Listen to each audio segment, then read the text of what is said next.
Hello there. Okay, so I wanted to tell you about my Vipassana meditation retreat that I went on. It's a 10-day meditation, silent meditation. I did it over New Year, and it's Goenka. So Vipassana means to see clearly, and it's a Buddhist technique of meditating. So basically, it's sort of self-observation. And very long story short, I attempted to do one of these about 15 years ago when I was backpacking with my bestie round, one of my besties round Nepal, and they were advertising it as, really like giving you peace of mind, finding true happiness, and we were like, oh, that sounds wonderful, come on, let's do it, yeah. Signed up. They tried to talk me out of it. They knew exactly why. I was like, I'm doing it. You can't keep me from eternal happiness and inner peace. So I was like stubborn and positive I was going to do it. And on day 4, when they actually started the meditation, I did not do it. I left. Didn't have a clue what I was doing there.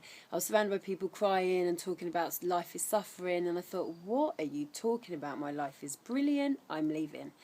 Anyway, years and years and years pass. I grow more, and then I realise, actually and in the meanwhile, I keep practicing this meditation technique of self-observation, which is you just watch your breath, and I'm doing this for years. And in that, I am finding my own sort of inner peace, and actually I'm really seeing how my mind is a little monkey and recreating the same dramas and scenarios in my life over and over again. And I was really taking responsibility for it, and actually got to the point where I was like, oh, please, I'm just like, how can I break this pattern? I can see it's me doing it, I can see that, and I don't have to go back into it, but how can I stop them coming? And it just started coming to me in my meditation, to do a Vipassana. And I was like, really? But it just really got clear. And I remember saying to my hubby, I think I'm going to do a Vipassana. And he was like, oh, right. And he knew my story from before. And, yeah. Anyway, so another reason why I built up some trust for the meditation technique, because I actually thought it was a bit of a cult when I left and legged it last time, was that some really beautiful friends of mine that I completely love and trust live by Vipassana, and they find it gives them exactly what it says on the box. And yeah, so I just felt, look, I trust them. This isn't some demonic cult. I'm going to do it. I'm going to do it. And I actually felt it for myself that I really need to go and do this. So I went, and when I was emailing back and forth, I almost felt like they were trying to talk me out of it again, especially because I said I was a yoga meditation teacher. And they were like, look, you have to promise no yoga, no meditating, nothing of your own practices for the duration of your stay. If you're going to do it, you need to 100% do this. So I was like, okay, no yoga or meditation for 10 days, sitting still. That's going to be really intense. Because for me, they're my tools for keeping me balanced and happy. And they're necessity, it's not a luxury. So anyway, I was thinking, okay, I'm going to really hand myself over to this technique and give it my absolute best in full trust. So I thought, okay, right back, yep, I'm going to do my absolute best, I promise, blah, blah, blah, I'm there. Everything, I would do exactly as you say. And then so then I was going to go. And then when I was there, and then I said to myself, the only thing that will take me out of that place is going to be my mind. That is the only thing. I'm not in danger. It's safe. I might be uncomfortable, but whatever. The only thing, it doesn't matter what it dresses it up like, it's going to be my mind. And it's that same monkey mind that is causing me all these dramas and unhappiness in my life. Suffering. I get it. Suffering.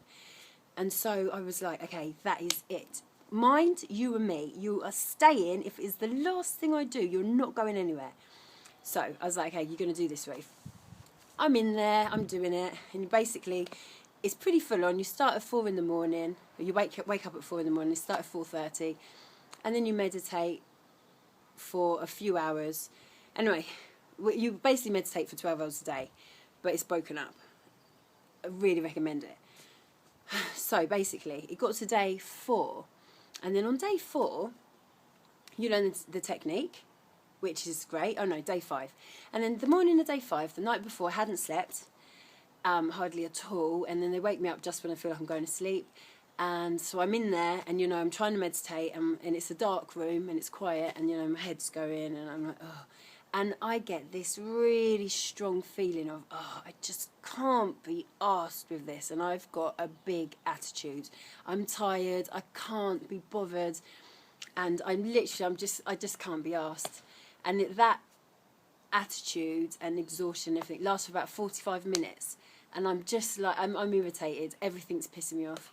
Excuse my language. And I literally just go, you! And I realise it's my little mind again, that little monkey mind, trying to stop me and take me out of why I'm there. And I was like, no, I want to be here. You're going to do this. And then I was like, right, I've spotted you.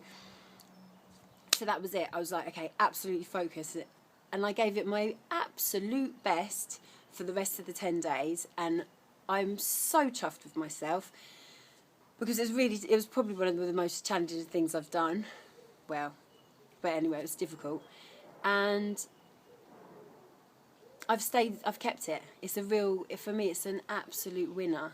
And I'm now mastering discomfortability. It's my word, I made it up. So getting comfortable with being in discomfort. So when these things come in the past, I would have like instantly, if I feel uncomfortable, if any of us are in any sort of discomfort, we react. And what it does is it allows you to be in a space of acceptance and stop recreating these things. Anyway, end of the story. I know what's going on now.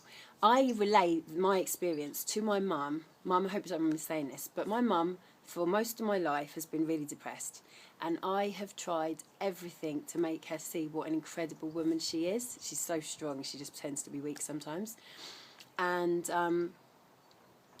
so I'm relaying my experience to her, and she just silently listens to me down the phone. And then she says to me, do you know what? I feel like my mind has been sabotaging my happiness for my whole life, and I'm not going to take it anymore. It tells me really nasty things about myself, and that is not true. I'm a good person, and I'm funny, and I'm a hard worker. And she listed all these things. She's an incredible woman. And she literally felt like woke up when she was down the phone. Woke up to her brilliance. And ever since then, she has completely had her mojo, and she's now a really big inspiration in my life. And it's a really new territory for both of us. And I love you, Mum, you're awesome. And Vipassana, oh my Goenka, you're wicked, absolutely awesome. So do it. All of you, anyone that can recognise that they're responsible for the misery in their own lives, go and do this. It will absolutely help you. And then for others, I don't know if others will. It's supposed to be for everyone, but I would specifically say that. If you can see that you are recreating, you don't know why, even if you think it's a little bit your fault, but you still think it's others, go for it. If you can just recognise that you've got patterns wherever you live in the world, the same sort of dynamics keep popping up in different relationships, this is exactly for you. All right, that was it. I hope I haven't ranted too much. Sending you all massive, that's a big love heart. I'm Ruth Lorna King. Big kiss. Bye.